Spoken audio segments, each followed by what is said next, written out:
Se lo digo muy rápido porque tienen la presentación en Campus Virtual y la pueden repasar. Esta es la parte teórica. Les invito a que la repasen y les invito a que profundicen viendo todos estos vídeos que les recomiendo, que son una forma muy amena de enterarse de cuál es el fundamento físico de lo que vamos a hacer después como aplicación. Decíamos, es fundamental que los semiconductores estén compuestos por materiales unidos por enlaces covalentes que permiten que los electrones que están en las uniones de estos enlaces covalentes estén unidos de una forma más o menos estable, pero que también, comunicándoles una pequeña cantidad de energía, se puedan desplazar de una forma más o menos homogénea por toda la red. Hay un concepto que es importante también en el caso de los semiconductores, y es que cuando liberamos uno de los electrones que está en estos enlaces, aparece una partícula nueva que les habrá llamado la atención en el vídeo, a la que llamamos hueco. En el caso de los semiconductores, la conducción no es exclusivamente a través de los electrones, es a través de un doble equilibrio de conducción de electrones y conducción de huecos. ¿Y qué son los huecos? Ustedes pensarán que los huecos son una tomadura de pelo. Un hueco es la falta de un electrón en un enlace. En ese sentido, parece no tener una existencia real. Pero, seamos francos, un electrón tampoco tiene una existencia real. Nadie ha visto un electrón, lo que hemos visto son los efectos producidos por los electrones cuando hacemos experimentos. Pues en ese sentido, un hueco también es una partícula que produce efectos cuando hacemos experimentos. Una forma fácil, aunque no del todo correcta, pero sí fácil de ver lo que es un hueco, sería imaginarse que es como una burbuja de aire metida en el seno de un líquido. Un pez, si ve una burbuja, no se le va a ocurrir decir, ahí no hay nada, porque en realidad es ausencia de agua.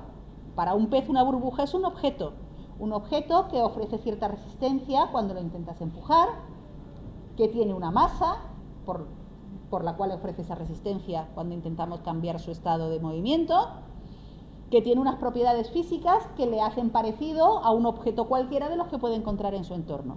Bueno, pues en la capa de valencia de un semiconductor, cuando falta un electrón, esa falta de electrón se va moviendo. ¿Por qué se mueve? Pues porque a lo mejor, creo que tengo una transparencia en la que se ve ese proceso, aquí está, a lo mejor cuando tengo aquí un hueco, en realidad lo que tengo, voy a ponerle en este extremo, cuando tengo aquí un hueco, en realidad lo que tengo es la falta de un electrón. Cualquier otro electrón que esté en cualquiera de estos enlaces, si le ofrezco un campo eléctrico externo, podría moverse en esta dirección y ocupar este hueco. Este electrón también podría moverse y ocupar este hueco. No olvidemos que son electrones compartidos entre varios átomos. Al final, ¿qué es lo que estoy viendo? Un enlace roto que se está moviendo en la dirección contraria a los electrones. Es decir, es como si fuera una partícula que tiene una carga positiva y una masa apreciable, porque hay que hacer una fuerza para conseguir que se mueva. Así que para nosotros va a ser una partícula con la misma existencia real que un electrón. La combinación de esos dos tipos de partículas cargadas me va a ofrecer muchísimo juego a la hora de controlar qué es lo que está pasando dentro del semiconductor. Porque, por ejemplo, yo podría introducir semiconductores dopados, que es el segundo concepto que aparece en el vídeo, que quizá les haya sorprendido, y es que los semiconductores dopados son semiconductores que pueden tener más electrones que huecos o más huecos que electrones. ¿Cómo se consigue eso? Pues haciendo trampas. El semiconductor típicamente puede ser un cristal de silicio que tiene 4 electrones en su capa de valencia que se combinan con todos los de alrededor, y ahora en un cristal de silicio perfecto, limpio, sin impurezas, yo, imagínense que soy capaz de coger un átomo de silicio, sacarlo de su sitio y sustituirlo por un átomo de fósforo. El átomo de fósforo tendría 5 electrones en lugar de 4 en su capa de valencia. ¿Qué es lo que hace? Intenta adaptarse al entorno en el que está. Intenta compartir 4 electrones con los 4 átomos de silicio que encuentra a su alrededor, y con el quinto electrón, ¿qué hace? Pues una especie de orbital con una unión tenue respecto del núcleo que sobra dentro de la estructura, que hace falta muy poca energía para comunicársela a ese electrón y que salte a la capa de conducción y empiece a moverse libremente por todo el material. Con lo cual, si yo soy capaz de introducir muchos átomos de fósforo dentro de un material de silicio, tendría un semiconductor que tiene electrones y huecos, pero tiene más electrones, porque no ha hecho falta generar un hueco para liberar esos electrones que están unidos al fósforo. ¿Qué pasa? Que cuando se empieza a mover ese electrón por el seno del material, lo que deja detrás es un átomo de fósforo que está muy bien integrado dentro de su entorno, que tiene sus 4 electrones compartidos con lo que tiene alrededor, pero que le falta un electrón, es decir, tiene un protón de más para el sitio en el que está. Tendríamos un electrón que anda por ahí, suelto por la red, y un protón de más, que es una carga fija que se ha quedado en la posición en la que está el fósforo. Esas son las cargas fijas de las que hablaba el vídeo. Lo mismo podemos hacer si en lugar de meter un átomo de fósforo, metemos un átomo de boro. Un átomo de boro tiene 3 electrones en lugar de 4, lo metemos en la estructura, él intenta adaptarse, él intenta compartir sus 4 electrones con los 4 enlaces que tiene disponibles alrededor, pero es que no tiene 4 electrones, tiene 3. Entonces formará los 4 enlaces, pero faltará uno de los electrones que corresponden a esos enlaces. Con muy poquita fuerza voy a conseguir, con muy poquita energía comunicada al material, voy a poder conseguir que cualquiera de los electrones que andan alrededor, que sí son del silicio, lleguen a ese enlace roto que hay en el boro y lo ocupen. Con lo cual, ¿qué tengo? De pronto tengo un hueco que se está desplazando por la red libremente y no ha hecho falta liberar un electrón. Eso sería un semiconductor tipo P. Tendría más huecos que electrones.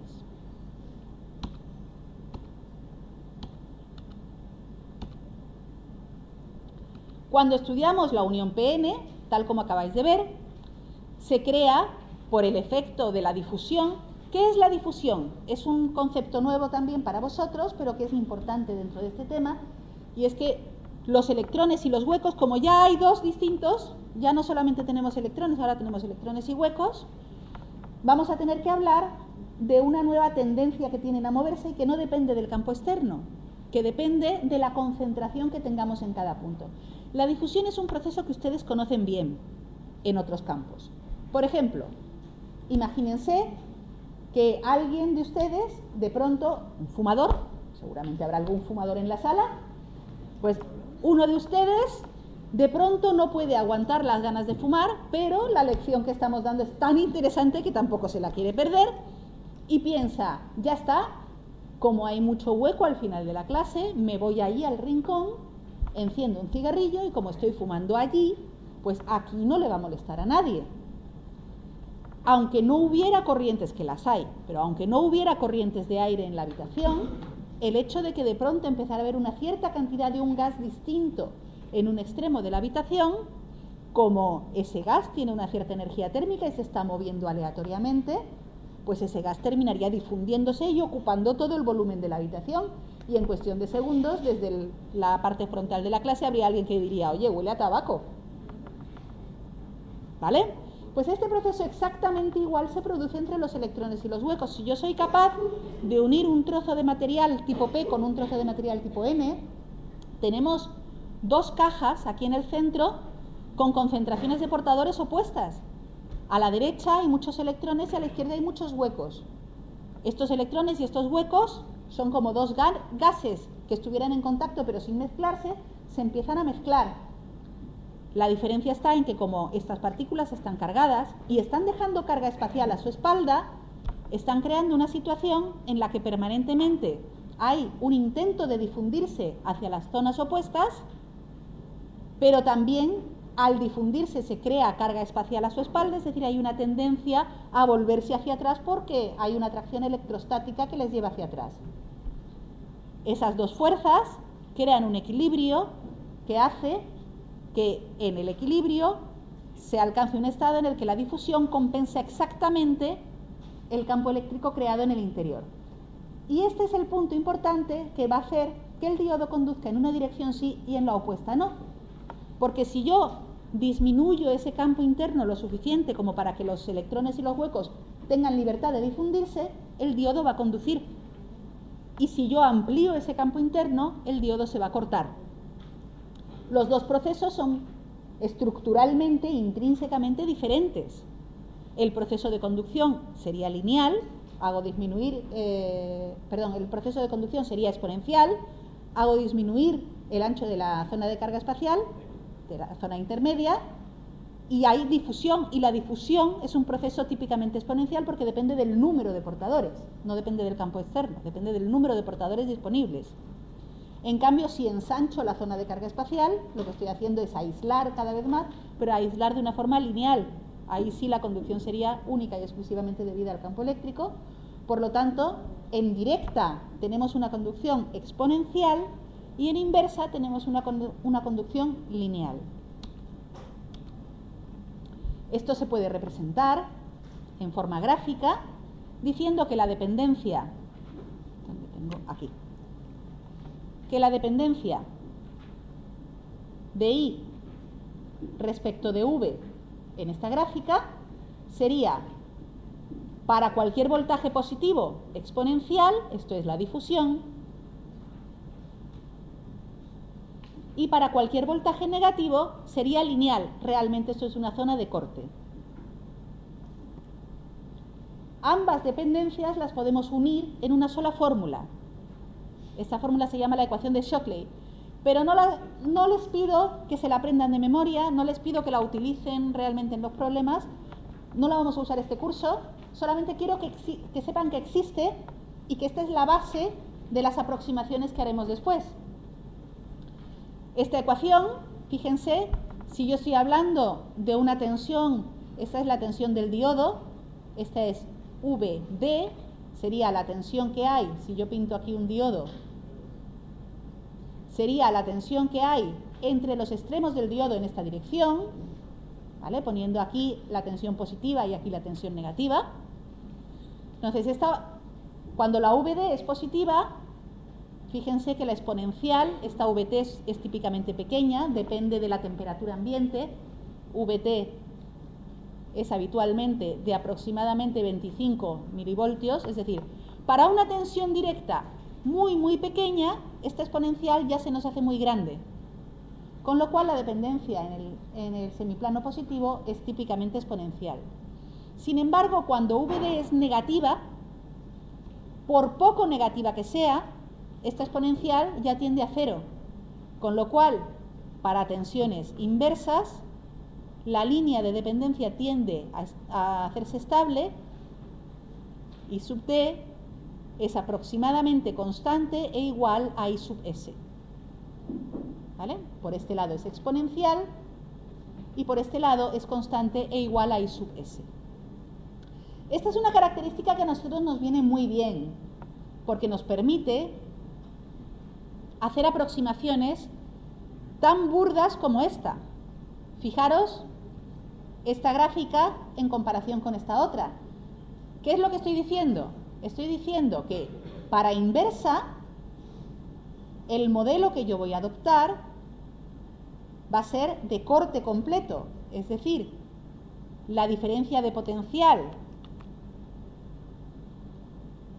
se puede hacer todo lo grande y negativa que yo quiera, mientras la corriente se mantiene igual a cero. No hay corriente y puedo poner la tensión negativa que yo quiera. Y para el semiplano positivo, esta aproximación, que sería la más fuerte, aproximación de cortocircuito, diría que la corriente puede ser la que a mí me dé la gana y que la diferencia de potencial entre los extremos de nuestro diodo es cero. ¿De acuerdo? Esta sería la forma más sencilla de resolver un circuito. Si yo resuelvo los circuitos con estos modelos, simplemente decido si el diodo está conduciendo o no. Si está conduciendo, me olvido de que hay un diodo y pongo un cortocircuito, y si no conduce, me olvido de que hay un diodo y pongo un circuito abierto. Pero obviamente no es la aproximación más fiable que podemos hacer para hacer cálculos con diodos. Tendríamos una aproximación un poquito más compleja, que sería decir, cuidado, realmente la gráfica que yo tenía originalmente aquí era exponencial. Si quiero aproximar un poquito mejor esta rama exponencial, podría decir, ojo, cuando el diodo conduce, la diferencia de potencial entre sus extremos no es exactamente igual a cero, que sería la línea vertical puesta en el eje. Vamos a decir que se mantiene constante y pequeña. Tenemos una V de conducción. Normalmente a esta V de conducción se la llama V gamma, V umbral o V gamma. Esto sería un modelo que se acerca un poquito más a la realidad. Para inversa, el cortocircuito de momento nos va a valer, el circuito abierto, perdón, de momento nos va a valer. ¿Podríamos hacer un modelado un poquito mejor? Sí, podría decir que esta exponencial se ajusta un poquito mejor a una línea inclinada que a una línea vertical. ¿Y una línea inclinada en el fondo qué es? Pues se puede modelar como una resistencia en serie con una tensión, porque si yo pongo una resistencia en serie con una tensión, el voltaje, la tensión que cae entre los extremos de mi diodo sería un valor constante más un valor variable lineal con la intensidad. Eso se corresponde con la unión en serie de estos dos elementos. ¿Y esto para qué me puede servir? Bueno, pues me puede servir directamente para resolver problemas.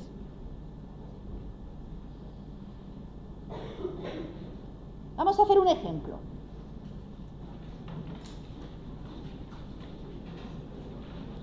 Este es el ejercicio 44 de la relación.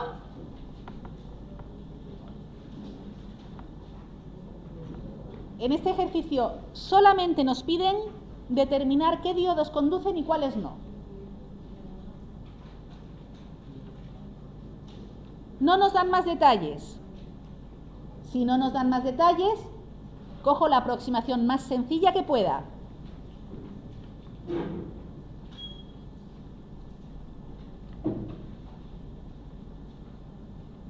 Conducción, cortocircuito.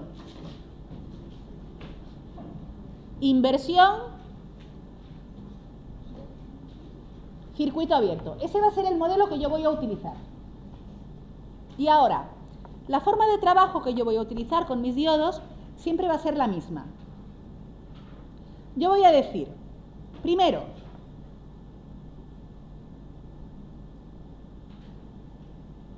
voy a hacer una suposición sobre el estado de conducción o no conducción de cada uno de los diodos. Segundo,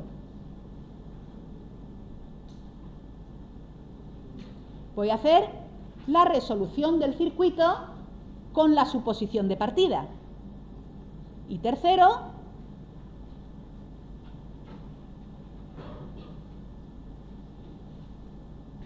voy a hacer una comprobación de que la suposición es correcta.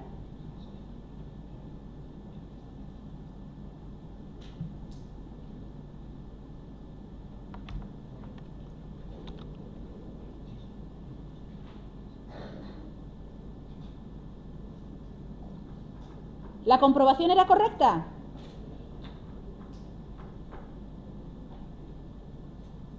El problema está resuelto. ¿La comprobación no era correcta?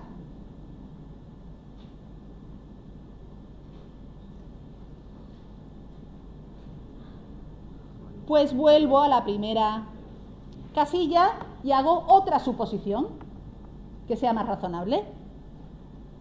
Y esto lo voy a hacer tantas veces como haga falta hasta que encuentre una resolución que al comprobarla sea coherente con el circuito original. Pues vamos a hacerlo. Vamos a hacer una suposición. ¿Qué suposición quieren hacer ustedes?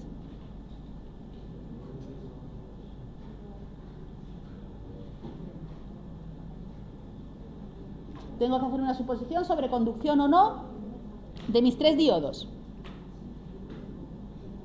¿Qué supongo?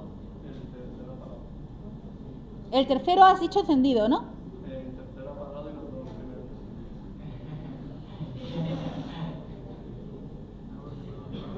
Voy a hacer esta suposición. Así a primera vista parece que en este circuito las corrientes circulan en esta dirección, ¿verdad? Por lo tanto, parece lógico suponer que los tres diodos van a estar on. Si yo hago esa suposición, voy a implementar las suposiciones directamente sobre el circuito de partida. Para acabar antes, ustedes tendrán que dibujarlo, pero yo voy a hacerlo, voy a ahorrar un poquito de tiempo y voy a poner aquí los cortocircuitos. Esto es un cortocircuito, esto es otro y esto es otro.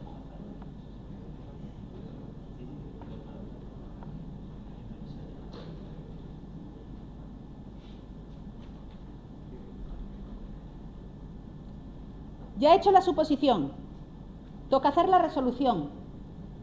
Esta resolución es sencilla. Yo comprendo que hace ya como un par de meses que vimos el tema 2, pero la resolución por mallas o por nudos sigue siendo válida y ya sabemos hacerla. Así que vamos a resolver por mallas y decimos, o por nudos, como ustedes prefieran. Mallas. Voy a decir que esta es I sub A. Y como he dicho que este es el sentido lógico para que circule la corriente, voy a decir que esta es I sub B. Y pongo ecuaciones para cada una de las dos mallas.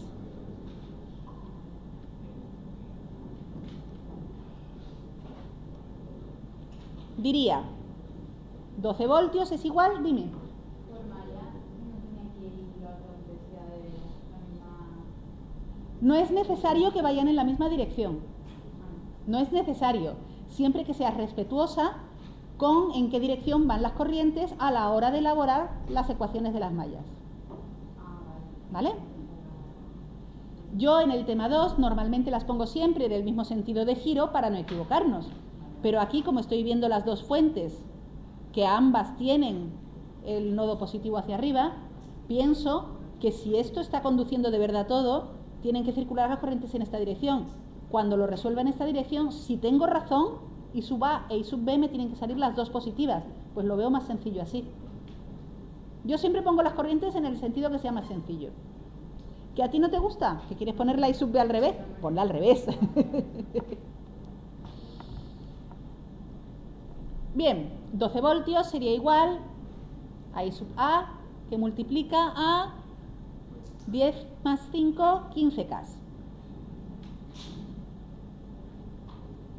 Más, porque va en la misma dirección, y esto contesta a tu pregunta, ahora aquí pongo un más y no un menos, más I sub B por 5 kiloohmios. Y la malla de la derecha, la malla B, tendría una ecuación muy similar, que sería 8 voltios es igual a I sub A con signo positivo, I sub A por 5 kiloohmios más I sub B por 5 más 1, que son 6,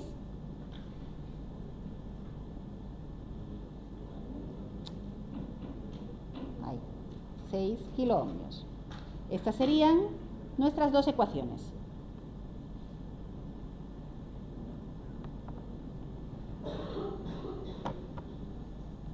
Ecuaciones que puedo resolver como yo quiera. Por ejemplo, podría despejar I sub A y sustituirlo en la ecuación de arriba.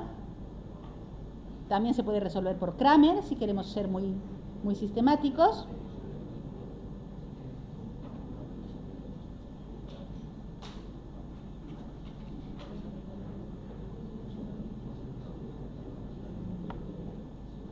La sustituyo en la de arriba.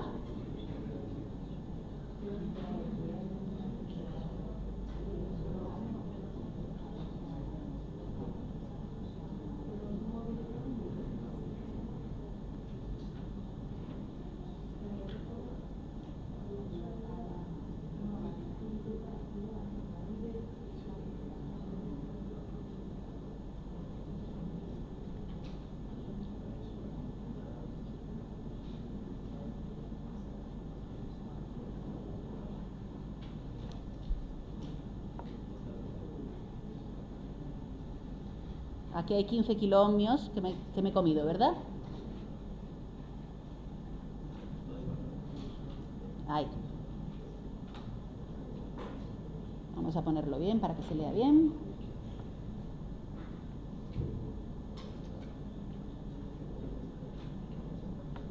Ahora sí. Es decir, si hago esta cuenta sería 12 voltios es igual a 3 por 8, 24 voltios, menos 18 kiloohmios por I sub B, más 5 kiloohmios por I sub B. Es decir,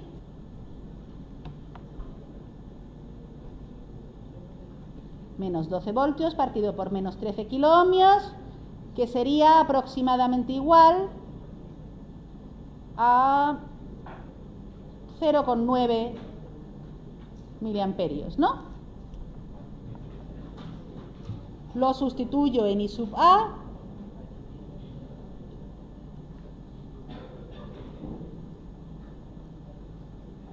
I sub A sería igual a 8 voltios menos I sub B por 6 kiloohmios, que sería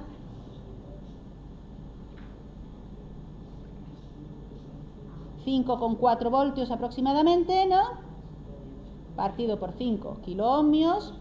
Estos son 2,6 voltios partido por 5 kiloohmios, que es aproximadamente igual a 0,5 miliamperios. ¿Vale? Parece que todo va bien, ¿verdad?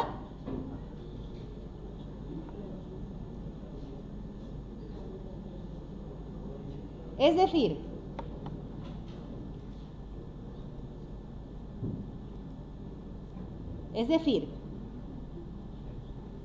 hemos hecho la suposición, hemos planteado las ecuaciones de mallas, hemos obtenido las dos corrientes que nos salen de las mallas, nos salen las dos positivas, que son las que nosotros habíamos dicho que debían salir, parece lógico, y ahora me queda comprobar si la suposición es correcta. Para que la suposición fuera correcta, la tensión en este punto de aquí tendría que ser menor que 8 voltios y menor que 12 voltios, porque si no, no conducen estos dos diodos, y mayor que 0. Vamos a ver qué tensión nos queda en este punto A. Para calcularla, ¿cuál es la vía más fácil?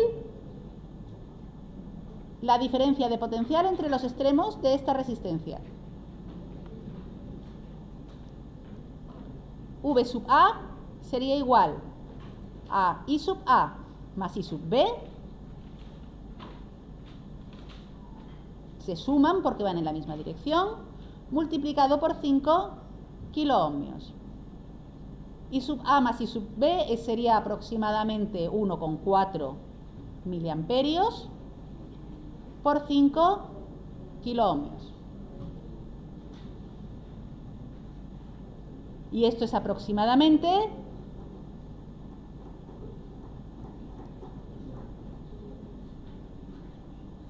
7 con algo, ¿no? 7,2, 7,3.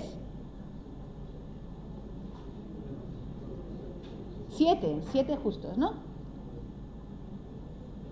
7 voltios. Y ahora miramos aquí arriba.